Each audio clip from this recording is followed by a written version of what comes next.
Passion Auto Rétro vous est présenté par Hagerty, assurance de voitures classiques.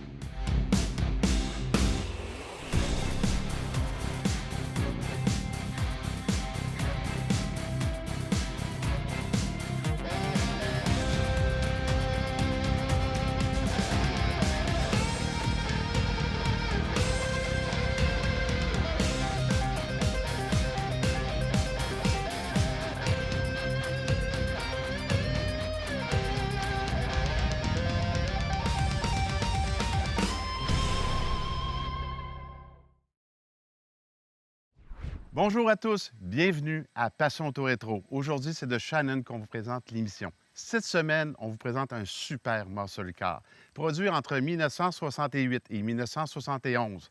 C'est une voiture vraiment qui a marqué son époque. Donc, sans perdre un instant, je vous présente une Plymouth Roadrunner Superbird 1970 et je vous la fais découvrir avec Mark Hamilton.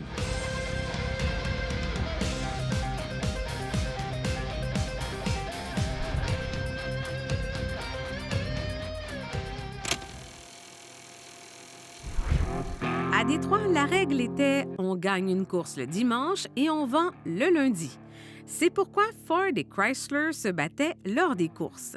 Les bienfaits de l'aérodynamisme étaient connus, mais avec l'avènement des hautes vitesses, plus de 175 000 à l'heure, l'équivalent de 300 km/h, le travail se concentra sur cet aspect.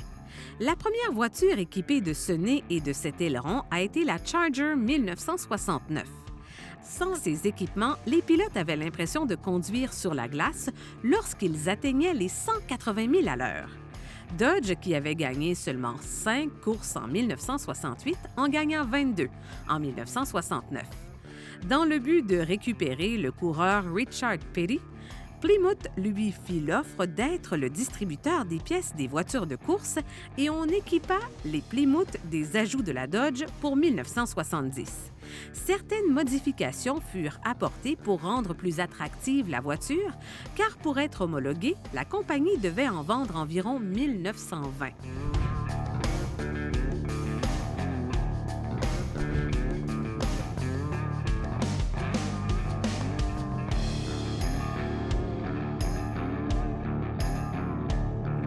Marc, tu possèdes une voiture assez exclusive, merci. Un Plymouth Roadrunner, s'il vous plaît, Superbird 1970.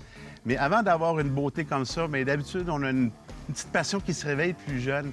Ton premier contact, ton premier souvenir avec la voiture antique ou modifiée, ça remonte à quand? Écoute, ça date pas d'hier. J'étais petit cul, j'avais 3-4 ans.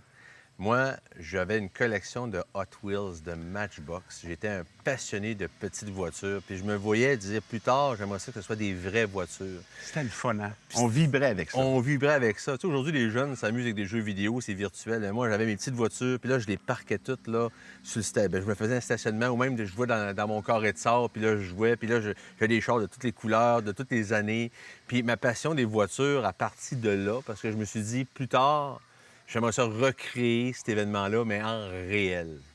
La première voiture significative qui tu te dis « Wow, ça, j'aimerais ça un jour en avoir une » ou « J'aimerais ça pouvoir toucher à ça un jour ». Écoute, ça revient. Moi, je suis un grand fanatique du film Retour vers le futur. Puis j'avais 12 ans quand ça avait sorti au cinéma en 85. Puis à l'époque, je me disais, bien, c'est une voiture de cinéma, c'est une voiture qui n'existe pas. Puis je me suis dit, et quand c'est arrivé quelques années plus tard, hey, c'est une voiture qui existe pour de vrai. L'individu DeLorean, c'est une voiture, c'est quelqu'un qui a créé une voiture. Et là, je me suis dit, il m'en faut une. Il m'en faut une pour me rappeler mes souvenirs de jeunesse. Puis je trouvais la beauté d'une voiture en stainless. C'était mon premier coup de cœur en 2009. Je me suis procuré, et c'est la première voiture de ma collection que j'ai eue en 2009, que j'ai encore d'ailleurs. Si on parle un peu du film Back to the Future, effectivement aussi, ça nous faisait vibrer parce que ça nous ramenait dans le film dans les années 50, puis on revenait dans les années 85. Donc, on faisait vibrer aussi les voitures antiques des années 50 dans le film. Bien, absolument. C'est une voiture qui nous faisait rêver dans le sens où on pouvait aller dans le futur, voir les voitures qu'il y avait dans 2015. On voit qu'aujourd'hui, ça ne vole pas, les voitures, mais à l'époque, ils faisaient voler. Oui, ils voyageaient dans le temps. Ils voyaient dans le temps. Puis les années 50, où est-ce qu'on voyait des vieilles voitures, des vieux Ford, des vieux Chrysler du temps des années 55, 54, même 48, il y en avait dans le film. Donc, c'est sûr que ça nous faisait rêver beaucoup, même au niveau des voitures. C'est un film très orienté autour même de l'histoire de l'automobile d'une certaine manière. Fait que ça, c'est vraiment la première voiture qui t'a allumé à peut-être collectionner des voitures dans le futur. Exactement. Ça m'a amené à dire, bon, OK, est-ce que j'ai un budget? Qu'est-ce que je... Tu sais, dans ce temps-là, ben, veut dire, je n'avais pas beaucoup les moyens de me procurer des voitures de collection en haut prestige. Puis après ça, on a même fait tourner une émission ensemble à Bricklin. Oui. En 2011, que j'ai acheté ma Bricklin. Puis, voiture canadienne, hein, Au Nouveau-Brunswick. Au Nouveau-Brunswick, faite à Saint-Jean. Et on a fait 2800 à peu près. Et c'était ma deuxième voiture de collection. Pourquoi? Parce que je voulais avoir la petite cousine de DeLorean. Et moi, mes voitures, mais je veux une histoire derrière chacune des voitures. Et DeLorean, John Zachary DeLorean, j'ai lu à peu près tout ce qui se faisait comme biographie.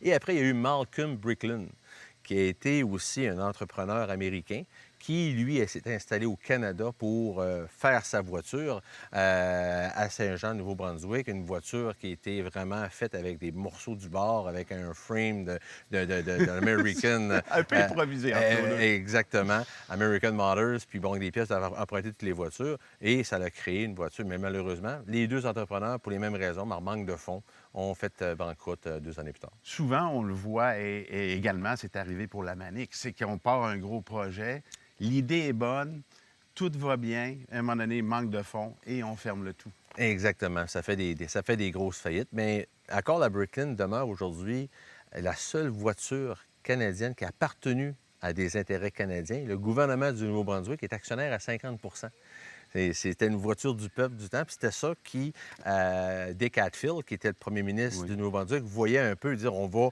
changer l'économie du Nouveau-Brunswick et on va en faire une voiture qui va rassembler le peuple du Nouveau-Brunswick. Et malheureusement, ça n'a pas fonctionné. C'était un rêve. Exactement.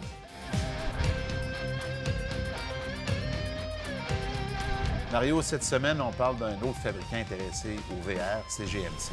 Oui, alors on parle d'un VR créé de toutes pièces de A à Z par la compagnie General Motors, qui est quand même assez rare à l'époque. Alors, déjà en 1972, on planchait sur un projet de faire un camping-car de A à Z chez GM. Alors, si bien que le 7 février 1972, on a lancé officiellement, a donné le feu vert, en somme, à la construction de ce camping-car. Et on a produit de 1973 à 1978. C'est pas si long que ça. Non, mais quand même. Aujourd'hui, très collectionné et très recherché par les gens aux États-Unis, même qu'il y a des associations et des clubs qui existent beaucoup. Il y avait des choses particulières. Donc, on avait un intérieur très confortable, très beau, douillet. très joli aussi pour l'époque. Pour l'époque, là, c'est sûr qu'on est dans le style un peu colonial, on va dire, mais il faut se placer dans les années 70. On voit toutes les tendances de l'époque. Oui. Les toilettes d'une certaine couleur, c'est des couleurs de l'époque. Donc, ils prenaient vraiment tout ce qui était à la mode Tout ce qui pour était en à faire la un mode. véhicule vraiment in. Là. Il était produit en usine et puis GM avait pris soin également, eux, de tout fabriquer eux-mêmes les pièces à l'intérieur. On ne faisait pas affaire avec des sous-traitants ou autres. Autre particularité vraiment remarquable, à ma connaissance, je n'ai pas vraiment vu d'autres véhicules motorisés de cette ampleur avec une traction avant. Alors, on utilisait justement de la mécanique, soit de Oldsmobile ou de Cadillac, Eldorado ou le Toronado, avec des motorisations soit de 403 ou de 455 pouces cubes, dépendamment lequel qu'on avait choisi. Donc, c'était des moteurs assez puissants pour déplacer un véhicule de ce type, parce que dans le modèle plus court qui faisait 10 500 livres, et dans le modèle plus allongé, on avait 12 500 livres. Donc, c'est quand même très lourd comme véhicule. Et quand on parle de poids nominal comme ça, bien, il faut penser qu'on rajoute des équipements. Oui. Il y a les réservoirs d'eau potable aussi. Il faut transporter l'essence, Oui. l'eau, les batteries, etc. Et parce que, tu sais, les réservoirs de 30 gallons à 8 livres le gallon, ça va assez vite dans le poids, là. C'est très pesant. Alors, on avait vraiment conçu un beau véhicule chez GM qui a perduré, qu'on retrouve encore aujourd'hui sur aux États-Unis, on peut en croiser. Donc, bravo à GM d'avoir osé, mais malheureusement, encore là, les années 80 ont fait mal un peu à plusieurs dans l'industrie, là, que ce soit VR ou automobile, peu importe. Merci Mario pour la superbe série et j'aimerais aussi remercier Sylvain Provençal de Oui. Mustang International qui nous a prêté son garage, sa roulette antique et sa voiture. Merci beaucoup Sylvain, très apprécié. Merci Mario, beaucoup. ben écoute, nous on se dit à l'année prochaine. Oui, mais merci. Cette chronique vous a été présentée par le magazine V8 Passion.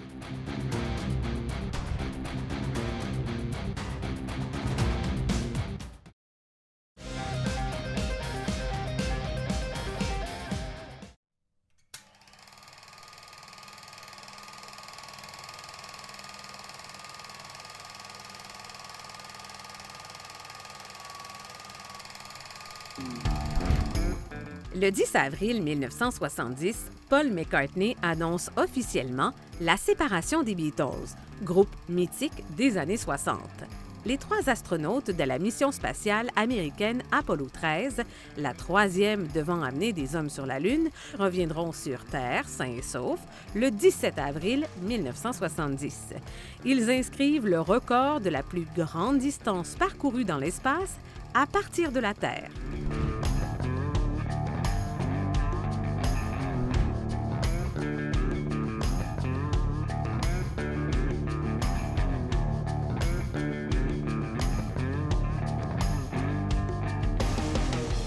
Marc, tantôt, on a fouillé un peu dans ton passé. Là, on va parler plus de la voiture. J'aimerais qu'on démystifie un peu le nom. Superbird, Superbee. Bien, écoutez, on s'entend que le Roadrunner Superbird, le Roadrunner, bien, on sait que Chrysler, Dodge était très fort sur le marketing. Et on le voit ici, le Roadrunner qui est ici, et il est partout. Il est même dans les Roadrunners tout court, Plymouth Roadrunner. Et le Superbird il est devenu d'un trip NASCAR qui, on dit, bon, on veut créer une voiture qu'on va mettre vraiment avec un nom prestigieux, le Roadrunner Superbird, pour faire ce qu'on appelle une voiture de NASCAR qui a été très populaire dans les années, fin des années 60, début des années 70. Et si on compare avec un Dodge Superbee, à ce moment-là, c'est l'abeille qu'on voyait, là, qui était vraiment sur un sticker en arrière de la caisse arrière, du moins la valise. Et c'était 2 modèles du B-Body. La même plateforme, mais avec un branding différent. Mais celui-là ici a été vraiment créé pour vraiment concurrencer les voitures NASCAR des années 70, où est-ce qu'ils ont fait la pluie et le beau temps entre 70 et 71. Là, tu l'appuies tantôt, Superbee. On s'entend, c'est pas pour abeille, mais bien plateforme B. Plateforme B, mais on voit quand même qu'il y a l'abeille, le Superbee, B-E-E, pour la super abeille, et il y avait la Superbird. Et à ce moment-là, c'est 2 voitures qui avaient des brandings très différents. Et on sait que qu'est-ce qui a fait la force de Mopar? C'est justement les noms prestigieux. Hein? On sait les noms Charger, populaires. les Challenger, les Roadrunner, et c'est toutes les couleurs. Hein? On voit que Mopar osait dans ce temps-là à sortir des voitures roses, des voitures couleur banane, des couleurs plum crazy. Le Plum Crazy, il y en a eu beaucoup de ça. Et le bleu B5, là, le bleu prestigieux, là, style que Dick Petty, le conducteur là, de NASCAR, utilisait. Donc, il y avait vraiment un marketing vraiment incroyable qui fait qu'aujourd'hui, on en parle encore. J'aimerais revenir sur le nom Roadrunner. C'est emprunté d'une bande dessinée très populaire à l'époque. Mais d'ailleurs, tantôt, on le verra bien, le klaxon de cette voiture-là, c'est bip bip, puis on voit même le branding sur le klaxon qui est vraiment l'effigie du Roadrunner. Écoute, Marc, on va se déplacer puis on va aller écouter ça ensemble. On va se promener un peu. Absolument.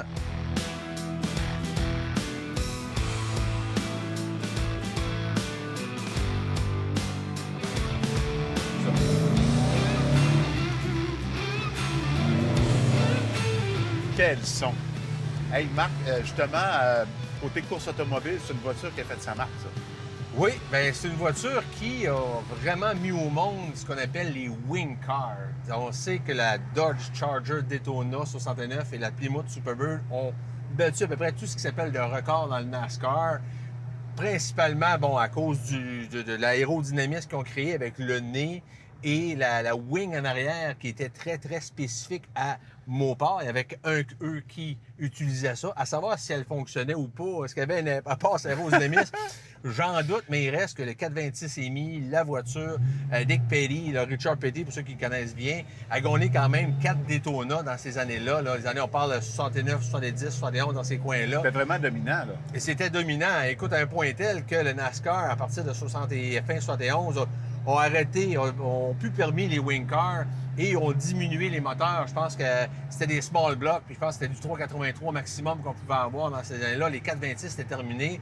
Et on commençait à travailler avec des plus petits moteurs parce que Mopar était tellement dominant que c'est là, après ça, qu'on a vu le déclin des muscle cars, l'économie de carburant et tout. Là, on est tombé dans une épopée qui était un peu moins prestigieuse. La fameuse crise du pétrole, La les crise du assurances pétrole, aussi, qui étaient un problème. Les assurances coûtaient cher. Oui. Et bien, c'est ça un peu qui a fait un peu la renommée du Superbird et du Daytona, qui fait qu'aujourd'hui, on en parle encore. Et fait dit en passant, pour pouvoir qualifier une voiture sur le NASCAR, Ouais. il fallait que les voitures soient de série. Donc, Telle que sortie de l'usine. Telle que sortie d'usine, la même voiture qu'on pouvait retrouver en course. Et c'est pour ça qu'il y en a eu fait 503 Daytona en 69 qui a été vendus dans les dealers. Et à peu près 1900, j'ai pas les chiffres justes, de Superbird en 70. C'est ce qui permet, elle disait à NASCAR, regarde, mon char, là, il y a un nez, il y a une wing, mais écoute, j'en ai vendu à des particuliers, vous pouvez le droit de passer. Et les gens qui achetaient ça disaient, hey, c'est donc bien laid. Un nez, un wing. Oui. Qu'est-ce que tu veux que je fasse avec ça? C'est là, arrache-moi ça le nez, arrache-moi ça la wing. Les gens n'en voulaient pas. C'était les conditions. Aujourd'hui, qu'on ne voit plus ça, là, mais non, il reste on que plus ça. c'était la révolution de l'automobile muscle car à l'époque. C'est sûr que dans les expositions, dans les tripeux de muscle car, on sait que toutes les wing cars représentent l'emblème ultime, si tu veux, des muscle cars des belles années, de 68 à 71. D'une époque qui a vraiment marqué. Exactement. Beaucoup de monde. En terminant, avant de retourner sur le plateau, on peut-tu faire une petite accélération juste pour le son? Oui, bien, vous allez voir ça. On va descendre ça en 3e vitesse, puis... OK! Et on arrive vite dans les 100 000 à l'heure, dans le temps de le dire. C'est assez rapide, hein? On voit que ce Superbird-là, il y a comme moteur, on est manuel 4 vitesses, mais il y a un 440 6-pack qui développe 390 chevaux. Mais c'est quand même surprenant le kick-down que ça a là quand on voit des 3 carburateurs embarqués, le kick que ça donne. C'est encore impressionnant là, de voir cette grosse cylindrée-là rondée. Vraiment, c'est un feeling qu'on n'a plus aujourd'hui dans les voitures où est-ce que tout est contrôlé automatiquement par ordinateur. On n'a plus ce son-là. Puis en terminant, on a la fameuse option Pistol Grip qui était unique. On le voit ici, Pistol Grip, unique à Mopar, probablement breveté aussi de leur côté. Puis on voit par contre, quand on compare, les vitesses sont longues. Pour changer de vitesse, c'est pas comme... On voit qu'il y a un bon écart quand on va se mettre en 3. Ça ressemble plus pick-up, un gros pick-up. Oui, effectivement. Mais c'est une mécanique robuste. Nous, on se retourne sur le plateau, puis je me fais un petit plaisir. Eh oui, Roadrunner, effectivement.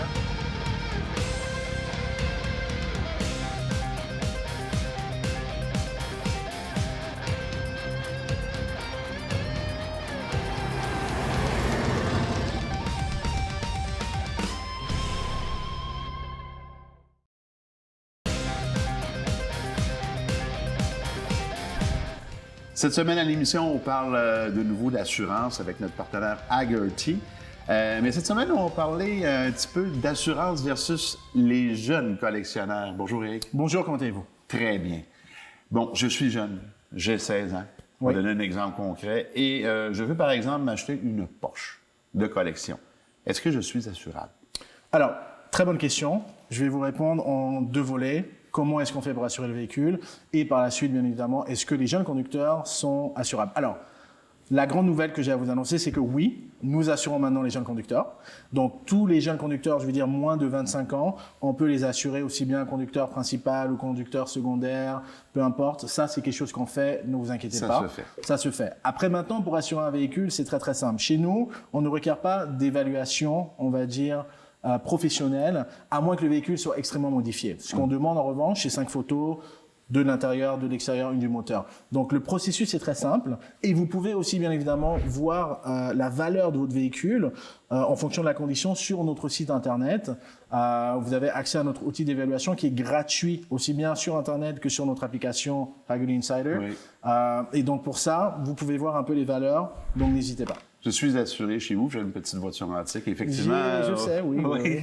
Effectivement, Une très belle voiture, attention. Merci beaucoup, c'est très gentil. Et c'est très pratique, puis on peut s'amuser avec cet outil-là qui nous donne les valeurs. C'est vraiment intéressant. Puis on peut en même temps s'imprégner du marché. On le ressent très bien. Maintenant, on va parler des collectionneurs, parce qu'il y a quand même des grands collectionneurs, des petits collectionneurs. Ces gens-là, avec le camionneur, ça s'évalue. Est-ce qu'on évalue l'ensemble de la collection ou on évalue chacun des véhicules puis on additionne les primes? Comment ça fonctionne? Alors, comment ça fonctionne, Eric? C'est très simple. Pour répondre à votre question directe, est-ce qu'on assure véhicule par véhicule? Ça dépend, c'est du cas par cas. Okay. Je dirais oui et non, mais généralement, on va avec le volume, on va dire avec la valeur totale, on va dire, des véhicules. Donc, plus vous avez de véhicules, notamment, plus on vous donne de rabais et moins ça va vous coûter cher. Donc, économie d'échelle. Économie d'échelle, exactement. Microéconomie, ça c'est clair.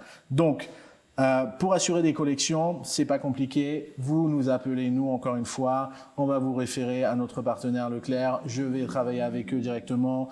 On va vous faire le meilleur prix possible. Et on couvre tout. C'est aussi bien le véhicule, ça peut être des collections, tout ce que je regarde ici dans le garage. C'est-à-dire que si j'ai une belle affiche, par exemple, une belle affiche, tous les mais... documents de votre véhicule, vous le faites. Alors, pour donner... Jusqu'au document. Si j'ai un document très rare et qui est évalué à 500 $, une brochure, je suis assuré c'est le brut. Tout à fait, tout à fait. Alors, je vais pas vous donner, par souci de privacy, les noms des collectionneurs qu'on assure au Québec, qui ont des collections de plus de 15 millions. Mais je peux vous donner, on va dire, chez Hagerty, à travers le monde, notre client numéro 2, c'est Jay Leno. Oui. C'est quand même, on peut se dire que si M. Jay Leno fait affaire avec vous, il doit être sécurisé parce que lui, il a toute une collection. Il a une très grosse collection estimée à plus de 160 millions de dollars. Et il écrit même dans notre magazine, notre Hagerty Magazine. C'est un rédacteur aussi pour vous. C'est un rédacteur aussi pour nous. Donc, c'est quelqu'un qui est, on va dire, un passionné. Alors, je peux vous citer les Jay Leno, les Jim Carrey, les Jerry Seinfeld. Tous ces gens-là qui sont des gros collectionneurs sont assurés avec nous.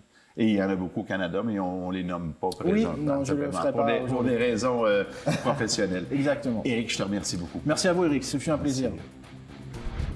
Ce segment vous a été présenté par Hagerty, assurance de voitures classiques.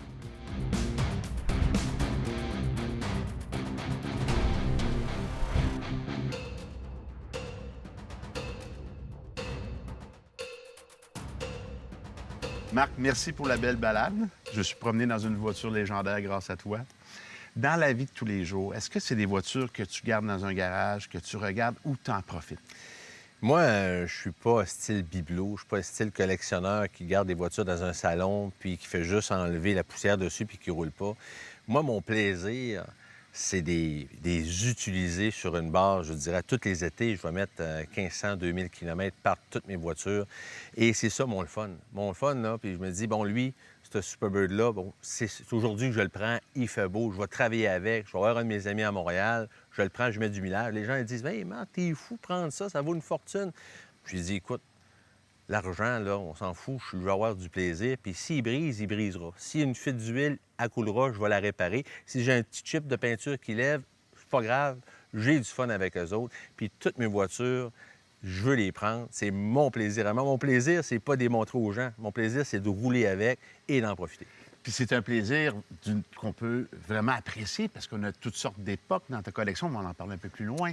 Mais tu peux un jour dire, regarde, je vais avoir le feeling des années 60. Bon, bien, correct, ça s'apprête à ça, mais une petite route de campagne.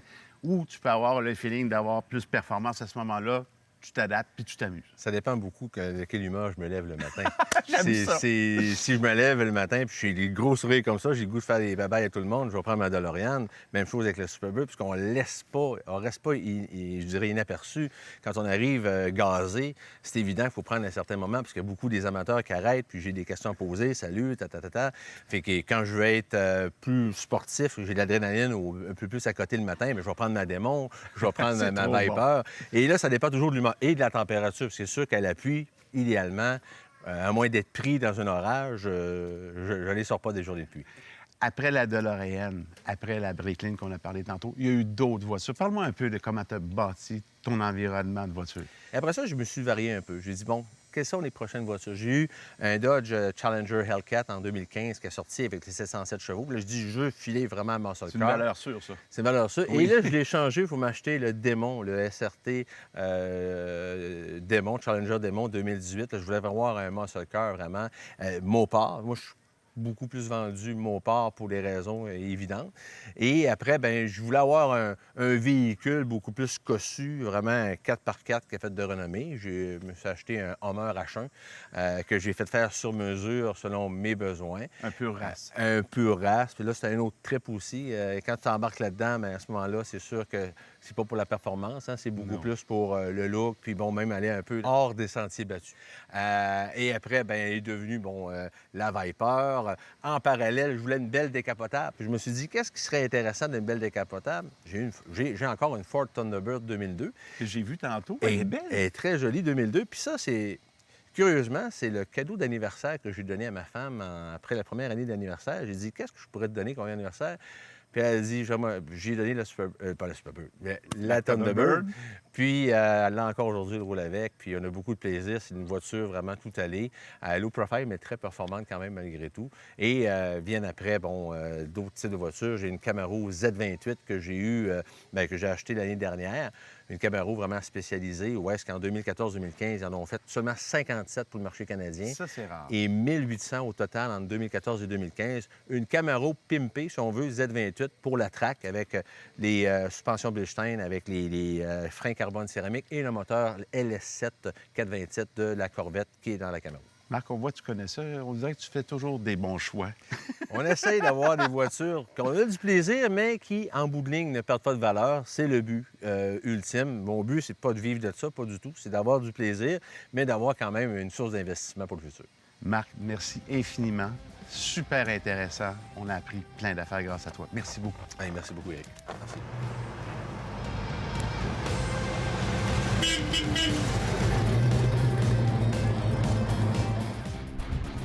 La voiture de la semaine vous a été présentée par Hagerty, assurance de voitures classiques.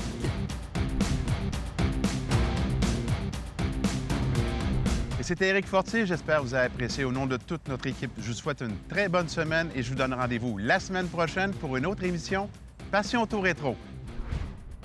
Passion Auto Rétro vous a été présentée par le magazine V8 Passion.